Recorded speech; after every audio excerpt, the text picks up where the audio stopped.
Alangur December 27 முதல் உங்கள் அபிமான திரையரங்குகளில்.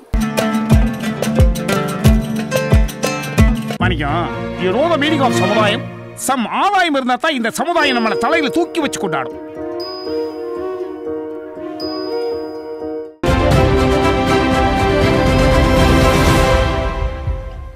அதிமுக சார்பாக பெண் வழக்கறிஞர் வரலட்சுமி அவர்கள் அண்ணா யூனிவர்சிட்டி சார்பாக அண்ணா யூனிவர்சிட்டி பெண் பாதிக்கப்பட்ட சார்பாக பொதுநல வழக்கு தாக்கல் செய்தனர். அது இன்று மாண்புமிகு நீதியரசர்கள் எஸ்.எம். சுப்பிரமணியம் அவர்களும் மாண்புமிகு நீதியரசர் லட்சுமி நாராயணன் முன்பு இன்னைக்கு விசாரணைக்கு வந்தது. விசாரணையில் மாண்புமிகு நீதியரசர் அவர்கள் பெண் IPS அதிகாரிகள் 3 பேர் தலைமையில் சிறப்பு புலனாய்வு குழு அமைத்து விசாரிக்க வேண்டும் என்று உத்தரவிட்டுள்ளார். இதே போன்று பாதிக்கப்பட்ட பெண்ணுக்கு 25 லட்சம் ரூபாய் காம்பன்சேஷனாக அளிக்க வேண்டும் என்று உத்தரவிட்டுள்ளார். யூனிவர்சிட்டிக்கு ப்ரொடெக்ஷன் கொடுக்க சொல்லியிருக்காங்க. அந்த பாதிக்கப்பட்ட பெண்ணுக்கும் அதே போல ப்ரொடெக்ஷன் கொடுக்க சொல்லியிருக்காங்க. அதாவது நீதியரசர் அவர் இவங்க விசாரிக்கிட்டோம் 3 பெண் IPS அதிகாரிகளும் இதில் திருப்தி இல்லைன்னா நீங்கள் வித் லிபர்ட்டி நீங்கள் ஃப்ரெஷ் பெட்டிஷன் ஃபைல் பண்ணலான்னு சொல்லியிருக்காரு. பார்க்குறாங்க அவங்க எப்படி விசாரணை பண்ணுறாங்க.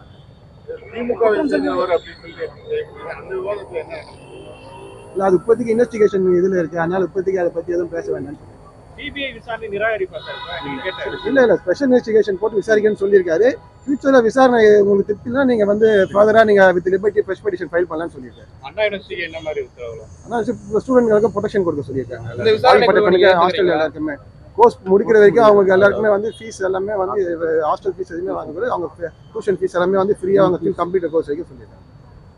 அதாவது இந்த விசாரணை குழு திருப்தியா இருக்கும் அப்படின்ற ஒரு நம்பிக்கை இருக்காங்க. இல்ல இந்த விசாரணை பிரிலிமினரி ஸ்டேஜ்ல தான் இருக்குன்னு சொல்லியிருக்காங்க. நாங்க என்ன கேட்டோம்னா ஃபர்ஸ்ட் அதாவது விசாரணை அதிகாரி ஒரு இன்ஸ்பெக்டர் லெவல்ல தான் இருக்காங்க. ஆனா கமிஷனர் ஒரு அந்த சென்னைக்கே ஒரு உயர் பொறுப்புல உள்ளவர் அவரே ஒரு கன்க்ளூஷன் வராரு. ஒரே ஒரு அக்யூஸ் தான் சொல்லும் போது அதை நேற்று நாங்க சொன்னோம், இன்னைக்கும் அதை நாங்க சொன்னோம். அவரே ஒரே அக்யூஸ்ட்னு சொல்லிட்ட பிறகு அவருக்கு கீழே இருக்கிற சபார்டினேட் விசாரணை அதிகாரி எப்படி செயல்படுவாங்க, அவங்களுக்கு லிபர்ட்டி இருக்குமா அப்படின்னு சொல்லிட்டு கேட்டோம். ஆனா அதை இன்னைக்கு என்ன சொல்லிட்டாங்க, இதுவரை ஒரே ஒரு அக்யூஸ்ட் தான் அப்படின்னு சொல்லிட்டு கமிஷனர் சொன்னாரு, இது ஃபைனல் கிடையாது அப்படின்றத கோர்ட்ல சொல்லிட்டாங்க. அதை இது பிரிலிமினரி லெவல்ல இருக்கிறதுனால ஃபர்தரா நாங்க என்கொயரி பண்றோம் அப்படின்னு சொல்லிட்டு இருக்காங்க. கோர்ட் என்ன பண்ணிருக்கு, 3 பெண் IPS அதிகாரிகளை கான்ஸ்டியூட் பண்ணியிருக்காங்க. Number 1 Snehapriya IPS, number 2 Iman Jamal, number 3 Brinda IPS Salem DC. இவங்க 3 பேரும் கான்ஸ்டியூட் பண்ணிருக்காங்க. இது ஸ்பெஷலா இதுல நீங்க திருப்தி அடையலைன்னா ஃபர்தரா liberty to file the other petition அப்படின்னு சொல்லியிருக்காங்க. ஏன்னா கேஸ் பிரிலிமினரி ஸ்டேஜில் இருக்கிறதுனால. ரெண்டாவது, அந்த பாதிக்கப்பட்ட மாணவி அந்த FIR லீக் ஆனதுனால 25 லட்சம் ரூபாய் காம்பன்சேஷன் கவர்மெண்ட் கொடுக்கணும், அந்த மாணவி கொடுக்கணும்னு சொல்லியிருக்காங்க. ரெண்டாவது, அந்த மாணவிக்கு ஃபீஸஸ் எதுவுமே கலெக்ட் பண்ணக்கூடாது. மூணாவது, அண்ணா யூனிவர்சிட்டி அந்த மாணவி படிப்பு தொடர்வதற்கு எந்த விதமான இடையூறு ஏற்படுத்தாமல் இருக்கிறதுக்கு அத்தனை வழிவகையிலையும் சென்னை அண்ணா யூனிவர்சிட்டி பண்ணணும். ரெண்டாவது, அந்த அம்மாவுக்கு கவுன்சிலிங் கொடுத்து படிப்பை தொடர்றதுக்கு பண்ணணும். இதில் என்னன்னு பார்த்தீங்கன்னா, இந்த பாதிக்கப்பட்ட மாணவர்கள், இந்த மாணவியாக இருந்தாலும் சரி, அயனாவரத்தில் ரேப் கேஸ் நடந்துச்சு அந்த மாணவியாக இருந்தாலும் சரி, முதலாக குரல் கொடுக்கறது அதிமுக தான். மக்களை திரட்டி போராடுறதும் சரிதான், சட்ட போராட்டங்களும் செய்யறதுதான். அதிமுக மட்டும்தான் பாதிக்கப்பட்டவர்களுக்கு எப்பவுமே, இப்போ இல்லை எப்பவுமே பாதிக்கப்பட்டவர்களுக்கு அதிமுக மட்டும்தான் கூட நிற்குது. புரியுதுங்களா? நாங்கள் நேத்தியெல்லாம் சொன்னோம், இவர் திமுகவை சேர்ந்தவர்னு. கண்டிப்பாக அவர் திமுகவை சேர்ந்தவர் தான். திமுக இல்லைன்னு சொல்லுங்க. அவர் திமுக நிர்வாகி. எல்லாத்தையும் நாங்கள் தெளிவாக கோர்ட்லேயும் சொன்னோம், பேப்பர்லேயும் பப்ளிஷ் பண்ணியிருக்காங்க. அவர் ஃபர்தர் இன்வெஸ்டிகேஷன் எப்படி போகுதுன்றதை பார்த்து நாங்கள் மேற்கொண்டு இன்வெஸ்டிகேஷனில் திருப்தி இல்லைன்னா கோர்ட்டில் அணுக தயாராக இருக்கும். சார், முக்கியமான விஷயம், கமிஷனர் அவர்கள் இந்த FIR லீக்கேஜை பற்றி நீதியரசர்கள் சொன்னாங்க. இவர் கமிஷனர் FIR லீக் பண்ணது தவறு, செக்ஷன் 6 பிரகாரம் சர்வீஸ் ரூல் பிரகாரம் பண்ணது தப்பு. இன்கொயரினா தேவைப்பட்டா வந்து தமிழக அரசு இது மாதிரி துறை ரீதியாக நடவடிக்கை எடுக்கலாம்னு சொல்லியிருக்காங்க. பார்ப்போம் தமிழக அரசு இருந்தாலும் நடவடிக்கை எடுக்கிறாங்கன்னா என்னன்னு. தமிழ்ச்செல்வன், மதுரை வீர். பாஜக சார்பில் மோகன்தாஸ் ஆகிய நான் பொதுநல வழக்கு தாக்கல் செய்திருந்தேன். அந்த பொதுநல வழக்கில் வந்து இன்று எனக்கு சார்பாக சுப்ரீம் கோர்ட் வக்கீல் ஜிஎஸ் மணி அவர்கள் ஆஜரானார்கள். மற்றும் பிபி சார்பாகவும் பிபி ஜிபி மற்றும் அட்வொகேட் ஜெனரல் ஆகியோர் ஆஜரானார்கள். நீதிபதி அவர்கள் காரசாரமாக தமிழ்நாடு அரசை மிகவும் கண்டம் பண்ணி இந்த தீர்ப்பு வந்து மிகவும் கண்டமான தீர்ப்பு. இந்த தீர்ப்பை பற்றி சொல்லப்போனா இன்னும் பாதி தீர்ப்பு வந்து பார்த்தீங்கன்னா யூனிவர்சிட்டியை பற்றி அந்த லேப்ஸ் கமிஷனரை வந்து கண்டிப்பாக வந்து அவர் மேலே ஆக்ஷன் எடுக்கணுன்ற மாதிரி தான் இந்த தீர்ப்பில் இடம்பெற்றிருக்கு. கமிஷனர் வந்து அவர் எப்படி வந்து ப்ரெஸ் மீட்டை கூப்பிச்சு அதை வந்து எப்படி வந்து இதை ப்ரெஸ் மீட்டை சொன்னார், அது மாதிரி அது ஒரு தீர்ப்பில் அது இடம்பெற்றிருக்கு. அதே மாதிரி வந்து லேப்ஸ் வந்து எஃப்ஐஆரை வந்து எப்படி லீக் அவுட் ஆச்சு அது ஒரு தீர்ப்பில் வந்து இடம்பெற்றிருக்கு. இந்த மாதிரி வந்து அந்த பொண்ணுக்கு வந்து காம்பன்சேஷன் வந்து நாங்கள் பாஜக சார்பில் போட்ட மனுவில் வந்து தான் அந்த பொண்ணுக்கு காம்பன்சேஷன் கேட்டிருந்தேன். நான் வந்து 10 லட்ச ரூபா கேட்டிருந்தேன். அங்கே வந்து நீதிபதி அவர்கள் 25 லட்சமாக கொடுத்துருக்காரு. அந்த பொண்ணுக்கு வந்து தேவையான ஹாஸ்டல் ஃபீஸு மற்றும் எல்லா ஃபெசிலிட்டியும் அவர் ஃப்ரீயாகவே பண்ணி கொடுக்கணும். அந்த நம்ம யூனிவர்சிட்டி வந்து எல்லாமே பண்ணி கொடுக்கணும். அவங்களுக்கு காலேஜ் ஃபீஸ்லேருந்து ஹாஸ்டல் ஃபீஸ்லேருந்து டியூஷன் ஃபீஸ்லேருந்து அவங்களுக்கு மெஸ் சார்ஜ்லேருந்து எல்லாமே கொடுக்கணும். மற்றும் வந்து தீர்ப்பில் வந்து இதை வந்து இன்வெஸ்டிகேஷன் டீமு நான் கேட்டது வந்து சிபிஐ கேட்டிருந்தோம். நாங்கள் இது வந்து பார்த்தீங்கன்னா ஸ்பெஷல் இன்வெஸ்டிகேஷன் டீமாக வந்து போட்டு இது வந்து 3 ஐபிஎஸ் ஆஃபீஸர்கள் 3 ஐபிஎஸ் உமன்ஸ் போலீஸை வந்து போட்டிருக்காங்க. அவங்க வந்து இதை வந்து நடத்தணும். இதை வந்து அந்த டிஜிபி செக்ரட்டரி இவங்கெல்லாம் வந்து அதை வந்து மானிட்டர் பண்ணணும். நாங்கள் வந்து திருப்பி மானிட்டர் பண்ணுறதுக்கு வந்து ஹைகோர்ட்டோ டிஸ்ட்ரிக்ட் கோர்ட்டோ கேட்டோம். அதை வந்து அவங்களே மானிட்டர் பண்ணுறான்னு சொல்லி நீதியரசர்கள் சொல்லிவிட்டார்கள். இந்த மாதிரி வந்து இந்த தீர்ப்பு வந்து நியாயத்துக்கு அடுத்த தீர்ப்பு, தர்மத்துக்கு அடுத்த தீர்ப்பு. இந்த தீர்ப்பு வந்து இந்த தீர்ப்பினால் வந்து பாதிக்கப்பட்டவங்க வந்து என்ன செய்கிறாங்கன்னா பூரா வந்து அந்த பெற்றோர்கள் அவங்களுடைய அந்த பொண்ணுடைய அந்த பெற்றோர்களுக்கு வந்து பாதுகாப்பு முதல் வழங்கணும். அவங்களுக்கு வந்து பாதுகாப்பு கொடுக்கணும். அவங்களுக்கு மெயினாக அந்த தீர்ப்பில் இருக்குது. இந்த மாதிரி வந்து பல வகையான தீர்ப்புகள் வந்து சொன்னதுனால இந்த கவர்மெண்ட் வந்து செயலிழந்து போனது மாதிரி தான் அர்த்தம். அது லாண்டர் ப்ராப்ளம் ரொம்ப மோசமாக இருக்குது. இதை வந்து என்ன 2வது சொன்னாங்க, ப்ரெஸ்ஸெல்லாம் வந்து பேட்டியெல்லாம் கொடுக்கக்கூடாது அப்படின்னாங்க.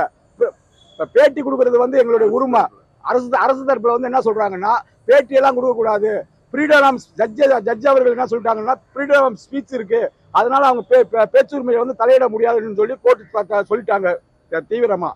இது மாதிரி வந்து பல நல்ல தீர்ப்புகளை வந்து நீதிபதி அரசுகள் சொல்லியிருக்காங்க. இருந்தாலும் வந்து இது கவர்மெண்ட் வந்து அந்த போட்ட அவங்கள வந்து மானிட்டர் பண்ணணும். இதை வந்து அந்த குழந்தைக்கு அந்த பாதிக்கப்பட்ட குழந்தைக்கு நல்ல தீர்ப்பு வரணும். இது வந்து எங்களுடைய பாஜக சார்பாக வந்து நாங்கள் கேட்டுக்கிறோம். 2வது வந்து இது வந்து நீதி வந்து வென்றிருக்கு.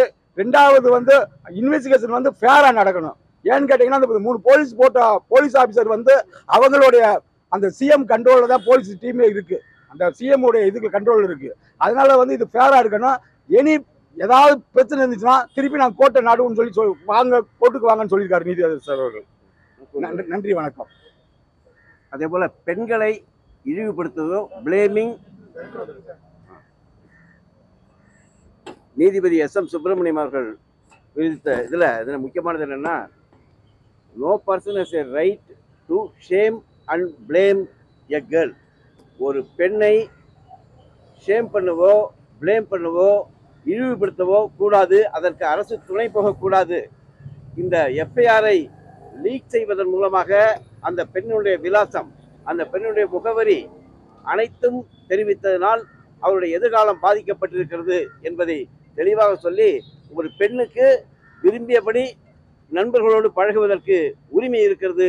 அதை தடுக்குவதற்கு உலகத்தில் எந்த சட்டமும் கிடையாது என்பதை தெளிவுபடுத்தியிருக்கிறார். அதேபோல் பெண்களை இழிவுபடுத்துவது போல சில ஆளும் கட்சி மீடியாக்கள் செய்திகள் வெளியிட்டார்கள். அவங்க ஏன் அந்த நேரத்துக்கு வந்தாங்கன்னு. இதெல்லாம் கேட்பதற்கு யாருக்கும் உரிமை இல்லை. பெண்ணுக்கு ஆணை போல there is no man no woman, every man is a human. அவர்களுக்கு அதே உரிமை இருக்கிறது என்பதை கிட்டத்தட்ட ஒரு 3 பாராக்கள் பெண்களுடைய உரிமையை பற்றியும் தெளிவாக எஸ்எம்எஸ் அவர்கள் இந்த உயர்நீதிமன்ற தீர்ப்பு தெளிவாக இருக்கிறது.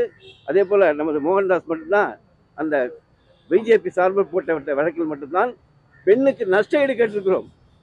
அந்த நஷ்ட ஈடை உயர்த்தி வழங்கியிருக்கிறார்கள்.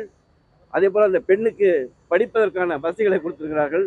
அந்த பெண்ணுக்கு கவுன்சிலிங் கொடுக்க வேண்டும் பல்கலைக்கழகம் சார்பாக என்பதை உத்தரவிட்டிருக்கிறார்கள். மிக சரித்திரத்திலே நீதிமன்ற அதே போல பெண்ணுக்கும் பெண்ணுடைய குடும்பத்திற்கும் யாரும் அச்சுறுத்தாத வகையில் போலீஸ் பாதுகாப்பு கொடுக்க வேண்டும் என்றும் உத்தரவிட்டிருக்கிறார்கள். ஆமா, காவல் ஆணையர் மேல நடவடிக்கை எடுக்க சொல்லி மேல அதிகாரிகிட்ட வந்து பண்ணியிருக்காங்க. ஏன்னா அவர் லீகலி இது பிரஸ் மீட்டை கூட்டியிருக்காருல்ல, அவங்க நிறைய செக்ஷன் சொன்னாங்க. அதெல்லாம் ஜிஓவெல்லாம் எதுவுமே போடவே இல்லை. தமிழ்நாடு கவர்மெண்ட் எந்த ஜிஓவும் அந்த மாதிரி கிடையாது. கெடாம ஆல் இண்டியாவில் இருக்குன்னு சொல்லிட்டு காமிச்சாங்க. அது ஜட்ஜி ஏற்றுக்கல. அதனால அந்த காவல்துறை கமிஷனர் மேல ஆக்ஷன் எடுக்க சொல்லி நீதிபதிகள் உத்தரவிட்டிருக்கார்கள். ரெண்டாவது நிர்பயா பண்ட்ஸ், அந்த பண்டை ஏன் யூட்டிலைஸ் பண்ணாம இருக்கீங்க? அந்த பண்டு ஏகப்பட்ட கோடிக்கணக்கில் இருக்கு பண்டு கொடுத்துருக்காங்க. அதெல்லாம் யூட்டிலைஸ் பண்ணியிருந்தாங்கன்னா அந்த கேமராவை யூஸ் பண்றது மற்ற எல்லா காலேஜுகளிலையும் இதெல்லாம் பண்றதுக்கு ஈஸியா இருக்குன்றது மாதிரி தீர்ப்புல இருக்கு. நன்றி, வணக்கம். மோகன்தாஸ். வரலாற்று சிறப்பு மிக்க ஒரு தீர்ப்பு. தர்மமே வெல்லும்.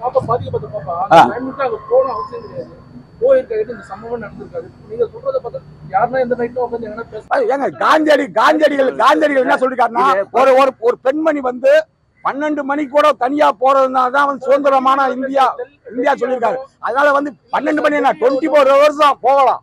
டெல்லி ஆகட்டும், யூபி ஆகட்டும், அந்த போல பெண்கள் பாதிக்கப்பட்ட இது போல யாருமே சொல்லலையே. காந்தி சொல்லிட்டு போயிட்டாரு.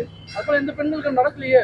குற்றம் தானே சார். குற்றம் நடந்தா கூட பெண்கள் ப்ரொடெக்ஷன் பண்ணக்கூடியது தமிழ்நாடு அரசாங்கம். பெண்கள் 24 hours அவங்க அக்சஸ் வெளியில போவாங்க, வருவாங்க, எல்லாம் செய்வாங்க. காதல் பெண்கள் பாதுகாப்புக்கு அவங்களும் எந்த நண்பர்களோடு போட்டு சொல்லிருக்கு சார். டைமிங்லாம் இல்ல சார். 24 hours sir. அண்ணா நகர்ல பாருங்க, 24 hours அண்ணா நகர்ல ஃபுல்லா டிஃபன் சாப்பிடுறதுல இருந்து காபி சாப்பிடுறது எல்லாம் பண்ணிட்டு இருக்காங்க. ஆமா, அதுதான் சார் பிளேமிங் சொல்றாங்க சார். பாதுகாக்கக்கூடியது பெண்களை பாதுகாக்க அரசினுடைய கடமை. அரசு தவறி விட்டது. என்ன சார்? 8 மணிக்கு சார். நன்றி சார், வணக்கம். நன்றி.